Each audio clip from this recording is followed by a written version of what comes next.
Hi everybody, welcome. Thank you for spending time with me once again. I just quickly want to issue a sort of apology. Look, here in South Africa the BAFTAs are not really a thing. Yes, the Grammys and the Oscars are, but not the BAFTAs.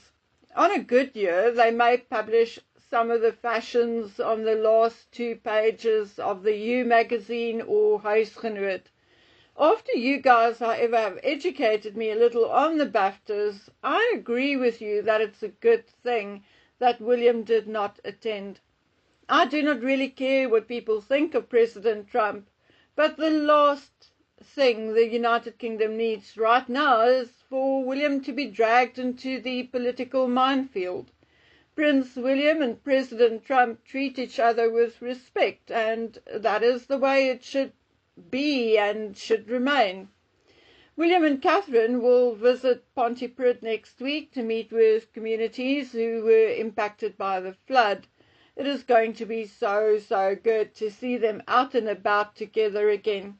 I'm hearing a lot of things about William lately and his plans and ideas for his future reign, but there's not much I can say about it right now. I'm not quite ready to share what I was told. But one thing I can tell you is that William has, and I'm going to say allegedly for legal reasons and so on, already made it clear that when the time comes he does not want the full crowning ceremony. He wants it to be something similar to that of Frederick and Mary of Denmark. William is, however, in no hurry and is taking as much time as he can with his family before the inevitable happens. Of course, if I open my laptop, every second video on my playlist is about Meghan's new as ever. Geez, she's bad at naming things. From her son's name Archie to that of her daughter Lilibet or Little Betty. I mean Archie and Betty. Now all they need to do is to call their next dog Veronica. I believe she already had a cat called Archie.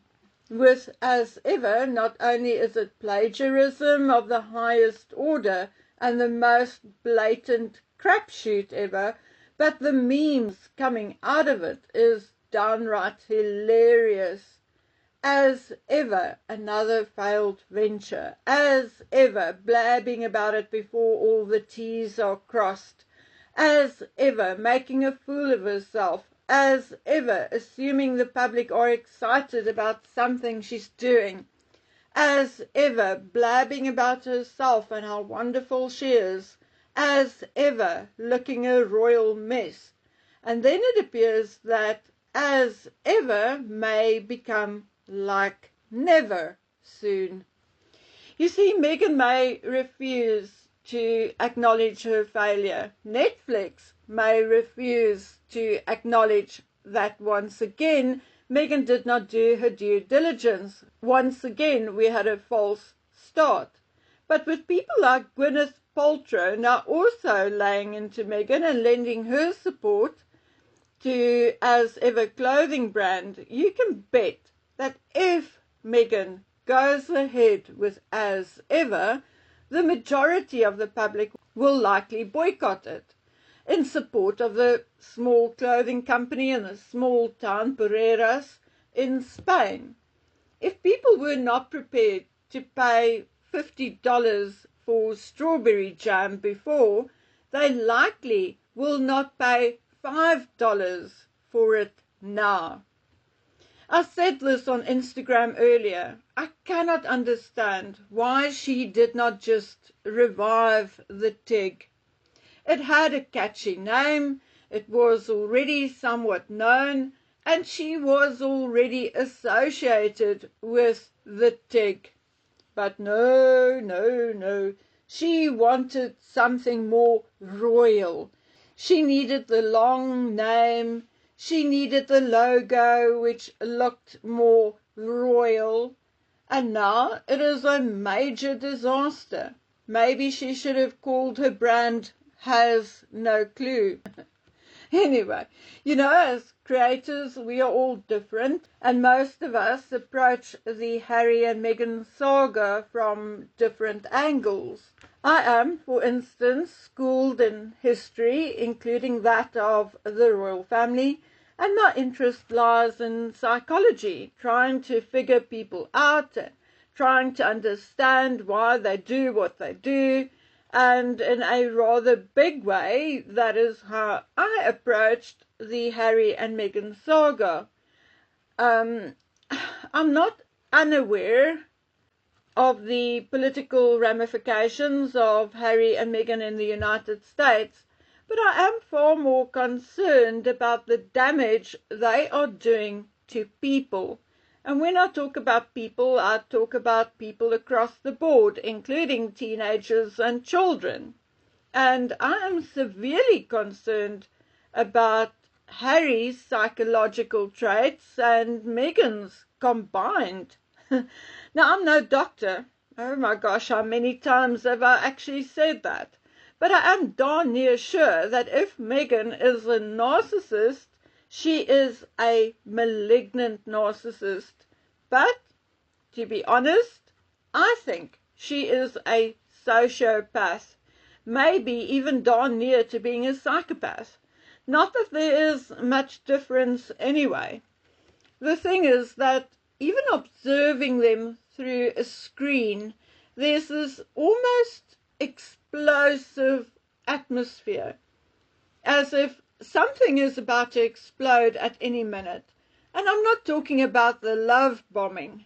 There are moments when Harry looks at Meghan with a measure of disgust or such hatred that it is like a thick fog, so thick you can almost touch it.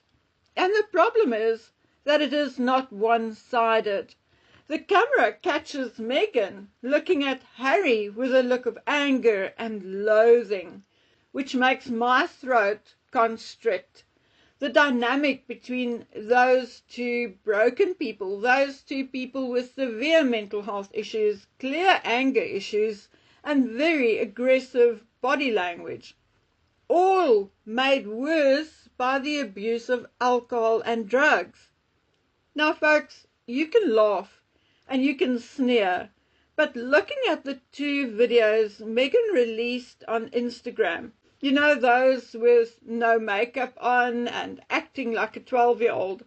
Well, looking at those, I have to agree that I think Meghan is on her last Diana phase, her so-called bulimia phase, to try, obviously, and gain Harry's sympathy and to reel him back in.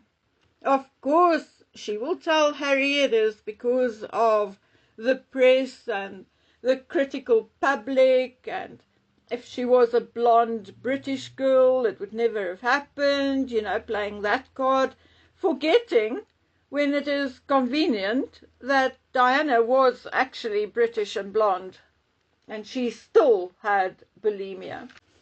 But yes, I think Zempic has now made its way for Coke, not Cola, and purging. And I don't think it's going to work. Someone overheard Harry telling a friend that he cannot understand Meghan suddenly being so lovey-dovey with him because they have not been intimate in months.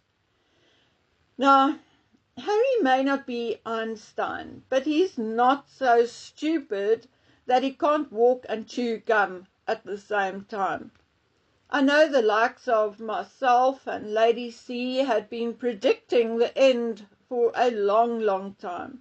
But in my opinion, we are now crawling, and it's at a very slow pace, but I think we are crawling towards the finish line. And when the two of them get there, it is not going to be pretty. Look, my dear friends, I'm going to say it one more time.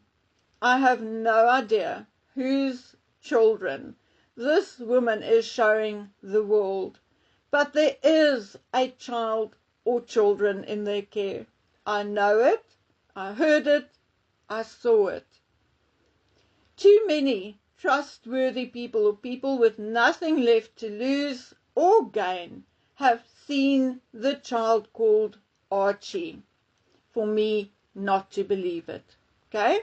I have one or two people I trust, and I would trust with my life, and they actually trust me with their lives. And two of them have actually physically seen Archie. Okay.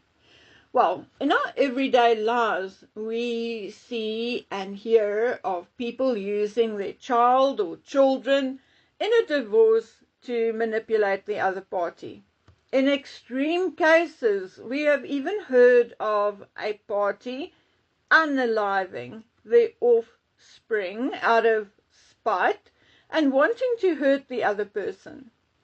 And I'm not accusing anyone of anything, please be very clear on that, but I have a niggling feeling in the pit of my stomach that the child or children, or maybe even Henry himself, will not be safe when the split or divorce becomes inevitable. I cannot put a timeline to any of it. We made that mistake far too often, and it affected our credibility, okay? So I'm not going to put a timeline to it this time. Meghan and Harry are unpredictable, and at the moment they're actually still blowing hot and cold. So it may take a while to pass the current phase where it's push and pull. Maybe more push than pull, I don't know, but you know what I mean. But I mean, there's already a disturbing scenario playing itself out right in front of our eyes, and I was very hesitant to actually mention it because I thought maybe it's just my imagination, but there's some of the videos that I've now watched over and over and over and over, and no, it's not my imagination. I also think that with the one failure after the other, Meghan is becoming even more frustrated, despondent, and angry. And I fear that one more blow to her ego, and who knows what she will do. I mean, what is she prepared to do for attention and sympathy? How far will she or can she go? Now, tell me, am I being silly? Am I being paranoid? Or do you get the same feeling? I would love to hear from you. So please put your reply in the comment section below. Okay, guys and girls, I'll see you again soon. Until then, please take good care of yourselves. Bye.